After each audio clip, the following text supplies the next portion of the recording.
લોકસભા દ્વારા સુશાસન દિવસ નિમિત્તે ગુડ ગવર્નન્સ ડે અંતર્ગત કાર્યક્રમનું આયોજન કરવામાં આવ્યું હતું। સ્ટોરી રિપોર્ટ બાય કરણ વાઘેલા, ભુજ। साहब खास करने वाजपेयी जी जયારે जुबेली ग्राउंड में आवेला ત્યારે એક સરસ વાત કરેલી કે इतनी ऊंचाई मुझे मत देना भगवान कि मैं घेरों को गले से न लगा सकूं। आज 100 વર્ષ એમની જન્મજયંતિ અને આજ ઘેરો કે જે મતલબ બહુ જ અંતરિયાળ છે એવા લોકોને પૂછા કરવા માટેનો કાર્યક્રમ છે। શું કહેશો? દેશના ભૂતપૂર્વ વડાપ્રધાન શ્રી ભારત રત્ન શ્રદ્ધેય અટલ બિહારી વાજપેયીજીની આજે 100મી જન્મજયંતિ છે। સમગ્ર દેશની અંદર, રાજ્યની અંદર સુશાસન દિવસ તરીકે, ગુડ ગવર્નન્સ તરીકે આજે આપણે આજના દિવસને જ્યારે ઉજવી રહ્યા છીએ અને જેના ભાગરૂપે કચ્છની અંદર મને એક વિચાર આવ્યો કે કઈ રીતે આ સુશાસન દિવસને આપણે ઉજવીએ। આજે સવારના ભાગે સરહદ ઉપર જઈ કરીને સરહદના શેઢે સુશાસન દિવસની ઉજવણી કરી। ભુજથી 175 કિલોમીટર જે છેર આપણું ગામ આવેલું છે ત્યાં ગ્રામવાસીઓ સાથે અટલ બિહારી વાજપેયીજીની એમના ચિત્રને ફુલાર કર્યા હતા, એમને વંદન કર્યા હતા અને ઉજવણી કરી હતી। એવી જ રીતે ભુજની અંદર આપ જોઈ રહ્યા છો કે સમગ્ર જિલ્લાનો કાર્યક્રમ અહીંયા કર્યો હતો। દેશના વડાપ્રધાન શ્રી આદરણીય નરેન્દ્ર મોદી સાહેબ, જેમણે અટલ બિહારી વાજપેયીજીના જન્મ દિવસને સુશાસન દિવસ તરીકે ઉજવવાનું નક્કી કર્યું અને જેના ભાગરૂપે આખો દેશ અલગ અલગ રીતે કાર્યક્રમો થઈ રહ્યા છે। કચ્છની અંદર મને એવો વિચાર આવ્યો કે મારે જે દેશના વડાપ્રધાન શ્રી નરેન્દ્ર મોદી સાહેબ કે દેશવાસીઓ માટે અનેક યોજનાઓ, પ્રધાનમંત્રી આવાસ યોજના હોય, પ્રધાનમંત્રી ઉજ્જવલા યોજના હોય, પ્રધાનમંત્રી સુરક્ષા વીમા યોજના હોય, આવી યોજનાઓ તો છે જ અને વર્ષોથી એનો લાભ લોકો લઈ રહ્યા છે। પણ તાજેતરમાં 4-5 યોજનાઓ છેલ્લા વર્ષોમાં જે લોન્ચિંગ કરવામાં આવી અને ખૂબ જરૂરિયાત છે, લોકોને સ્પર્શે એવી યોજનાઓ છે, જેની અંદર પ્રધાનમંત્રી સૂર્યઘર યોજના, પ્રધાનમંત્રી વિશ્વકર્મા યોજના, પ્રધાનમંત્રી સ્વનિધિ યોજના, પ્રધાનમંત્રી વિદ્યાલક્ષ્મી યોજના અને રાજ્ય સરકાર, કેન્દ્ર સરકારની નમો સરસ્વતી યોજના, નમો લક્ષ્મી યોજના, આવી આ 4-5 યોજનાઓ જેનો લાભ લોકોને મળે એ લાભાર્થીઓને અહીંયા બોલાવ્યા હતા। બધા ડિપાર્ટમેન્ટો, એમના અધિકારીઓ અહીંયા હાજર રહ્યા હતા અને જે પ્રતિભાવો આપણે લાભાર્થીઓના જોયા કે સ્વનિધિ યોજનામાં જેને 10,000 રૂપિયા મળ્યા અને કેટલો એને આનંદ હતો। એણે 20,000 રૂપિયા, ત્રીજી વાર એણે 50,000ની લોન લીધી। વિશ્વકર્મા યોજનામાં બહેનો અને ભાઈઓએ અનેક લોકોએ તાલીમ મેળવીને લોન લીધી। આજે સૂર્યઘર યોજનામાં આપણું ગુણાતીપુર છે કે જે આજે 100%, 80% જેટલું કામ પૂર્ણ થયું છે અને 100% પૂર્ણ થશે એટલે કચ્છનું પહેલું ગામ થશે। લોકો આજે ઘરોઘર આજે સોલાર લગાવી રહ્યા છે। એટલે બધી યોજનાઓ જે ચાલી રહી છે એમાં 4-5 મુખ્ય યોજનાઓ છે કે એનો લાભ સાચા અર્થમાં લોકો સુધી પહોંચે। કારણ કે અમારા પ્રેરણાસ્ત્રોત અને અમારી પાર્ટીના જનસંઘના અને અમારા સ્થાપક એવા પંડિત દીનદયાલજી, જેમણે દરિદ્ર નારાયણની સેવાની વાત કરી હતી, જેમણે અંત્યોદયની વાત કરી હતી, છેવાડાના માનવી સુધી સરકારી યોજનાઓનો લાભ પહોંચવો જોઈએ, એને પણ અનેક લાભો મળવા જોઈએ અને જે એમની કલ્પનાઓ હતી અને મને આનંદ થાય કહેતા કે વડાપ્રધાન તરીકે આદરણીય શ્રી અટલ બિહારી વાજપેયીજી આવ્યા અને જેમણે સુશાસન આ દેશમાં કોને કહેવાય એ એમના સમયની અંદર આપણે જોયું અને એટલે જ આજે હું કહી શકું કે દેશના વડાપ્રધાન તરીકે આદરણીય નરેન્દ્ર મોદી સાહેબ કે જેમણે આ બંને મહાપુરુષોના વિચારોને આજે જમીન ઉપર ઉતાર્યા છે। આજે દરિદ્ર નારાયણની સેવા પણ થઈ રહી છે, આજે અંત સુધી વિકાસ પણ પહોંચી રહ્યો છે। આજે સુશાસનના દિવસો આપણે જોઈ રહ્યા છીએ અને આદરણીય શ્રી નરેન્દ્ર મોદી સાહેબ કે એની કલ્પના છે કે વિકસિત ભારત બનાવવાની કલ્પના છે, ત્યારે દરેક લોકો સુધી લાભો પહોંચે અને જે માધ્યમ આજનો કાર્યક્રમ બન્યો છે અને મને આનંદ થાય કહેતા કે આજે અનેક લોકોને એનો લાભ મળ્યો છે। ત્યારે આવા મહાપુરુષો અને દેશના વડાપ્રધાન શ્રી આદરણીય નરેન્દ્ર મોદી સાહેબના નેતૃત્વમાં એમને યાદ કરીને આ કાર્યક્રમ કર્યો છે અને અટલ બિહારી વાજપેયીજીને તો આપણે વિશેષ એટલે યાદ કરીએ, એમને વંદન નમન કરીએ।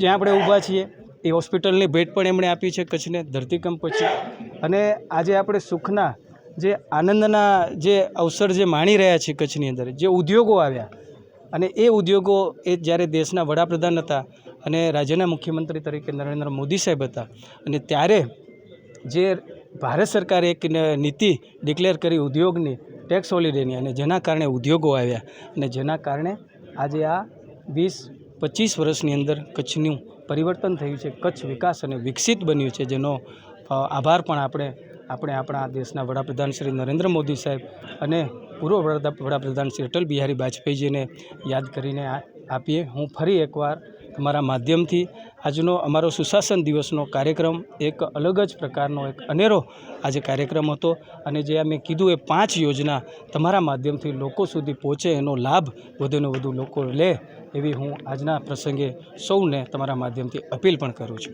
અંતિમ પ્રશ્ન, ખાસ કરીને સુશાસન દિવસ અને વ્યક્તિ માટે આત્મસન્માન ખૂબ મહત્વનું હોય છે. જ્યારે રોજગાર મળે છે ત્યારે એ આત્મસન્માનથી જે છે એ લોકો સાથે ભળતા હોય છે અને પોતે પગભર થતા હોય છે. આ એવો જ એક પ્રયાસ વર્ષો પહેલાં થયો છે અને ફરી પાછું જે છે એનામાં એક નવું પીછું ઉમેરાયું છે. શું કહેશો? બિલકુલ, તમે જોશો કોઈ પણ યોજના દેશના વડાપ્રધાન શ્રી નરેન્દ્ર મોદી સાહેબે આપી છે.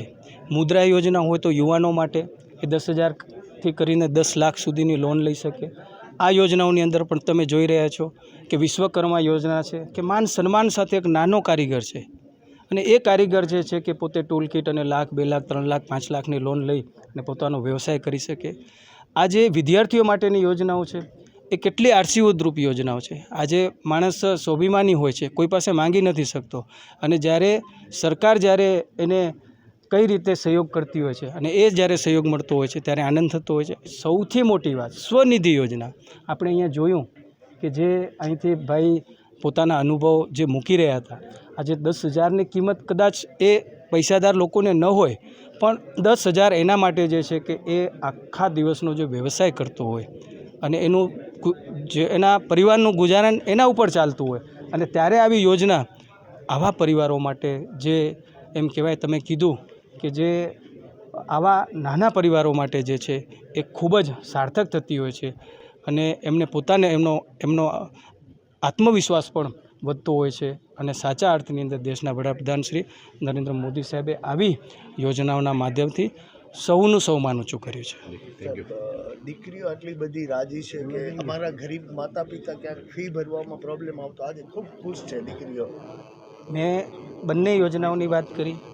નમો સરસ્વતી યોજના, નમો લક્ષ્મી યોજના, પ્રધાનમંત્રી વિદ્યાલક્ષ્મી યોજના કે આ ત્રણેય યોજનાઓ અને મહત્તમ બંને યોજનાઓને 98% લાભ કચ્છની 9 થી 12 ધોરણની દરેક દીકરીઓને મળ્યો છે. સૌથી મોટું આ ઉત્તમ ઉદાહરણ છે. આપણે રાજ્ય સરકાર અને ભારત સરકારનો આભાર માનીએ. દીકરીની જ વાત થઈ સાહેબ, અંતિમ એક જ પ્રશ્ન આવી ગઈ છે દીકરી આપણી અને એની જ વાત હતી ત્યારે એમની જ વાત કરશું તમારી સાથે. શું નામ છે આપનું? મારું નામ ઝાલા મિતાલીબા વિજયસિંહ. જી, કેવું લાગ્યું આજના કાર્યક્રમમાં આવીને? આજનો જે કાર્યક્રમ છે એ તો માત્ર એક પ્રતીક સ્વરૂપ છે, બાકી આ જે સરાહનીય પ્રશંસનીય કામગીરી સરકારશ્રી કરી રહી છે, આ એક દિવસનો કાર્યક્રમ નથી, આ આખો એક ધૂણી ધખાવી છે સરકારે, જે અવિરત કાર્યરત છે. અને મને એક વિદ્યાર્થીની તરીકે બહુ ગર્વ થાય છે કે હું આવી શાળામાં ભણું છું કે જે આવી યોજનાઓના લાભ પણ અમને મળે છે. ક્યાં બાત, બહુ સરસ સ્પીચ છે. કેટલા વર્ષ છે તમે? હું કેટલા વર્ષના દીકરી છો આપ? 16 વર્ષ. કઈ ભણો છો? 12માં. સાહેબ, આ તો એક ભવિષ્ય છે અને ઝાલા મિતાલીબા વિજયસિંહ. અને એક બીજી પણ વાત હું આ માધ્યમથી કહેવા માંગીશ કે હું નખત્રાણાથી અપડાઉન કરું છું રોજ ઇન્દ્રાબાઈમાં આવવા માટે. તો જે કાલે મારી તબિયત નાદુરસ્ત હોવાથી મેં આચાર્યશ્રીને ના પાડી દીધી કે બેન હું નહીં આવી શકું, કેમ કે કાર્યક્રમ મોડો પૂરું થશે તો મારે ઘરે જવામાં એકલા તકલીફ પડશે.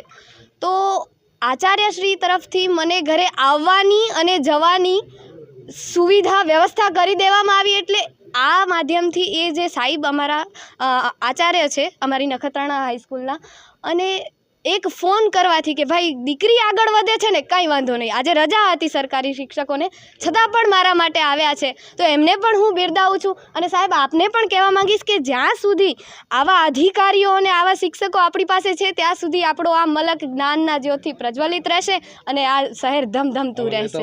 ત્યાં સુધી પણ તમને વાંધો નહીં આવે. હા, તમારી પૂછા આશીર્વાદ છે. શું આપજો, જરાક ઉપર કરજો. જી, આ એક દીકરીનો જે છે એક ખુમારી દેખાય. સાહેબ, અંતિમ પ્રશ્ન, કેટલા રૂવાણા તો ઊભા થઈ ગયા છે? બિલકુલ, જ્યારે દીકરી પોતાની વાત મૂકી રહી હતી ત્યારે તમે જોયું કે આખા બધા જ લોકોની અંદર ઉત્સાહ હતો, તાળીઓથી એમને વધાવી હતી અને જે પ્રકારે એમનો આત્મવિશ્વાસ હતો અને અંદરનો ભાવ હતો કે સરકાર, દેશના વડાપ્રધાન શ્રી નરેન્દ્ર મોદી સાહેબ, રાજ્યના મુખ્યમંત્રી શ્રી ભૂપેન્દ્રભાઈ પટેલ સાહેબ અને સૌ લોકોના માધ્યમથી જ્યારે આટલી મોટી મદદ પરિવારને જ્યારે મળે છે. અને દીકરીબાઈ પણ કીધું કે અમારા પરિવારને જ્યારે આની મદદ મળતી હોય ત્યારે માતા પિતા પણ ખૂબ ખુશ થતા હોય છે અને જે આજે દીકરીભાઈ અહીંયા વાત મૂકી અને સૌ લોકો એને વધાવી હતી. માં motor driving, safe and sure driving. Driving એ શોખ સાથે આપની મોટી જવાબદારી પણ છે. અમારા ઇન્સ્ટ્રક્ટર દ્વારા સચોટ અને સરળ માર્ગદર્શન. આપની રોજની તાલીમની માહિતી મેળવીને શું અધુરાશ છે એના ઉપર પૂરું ફોકસ કરાય છે.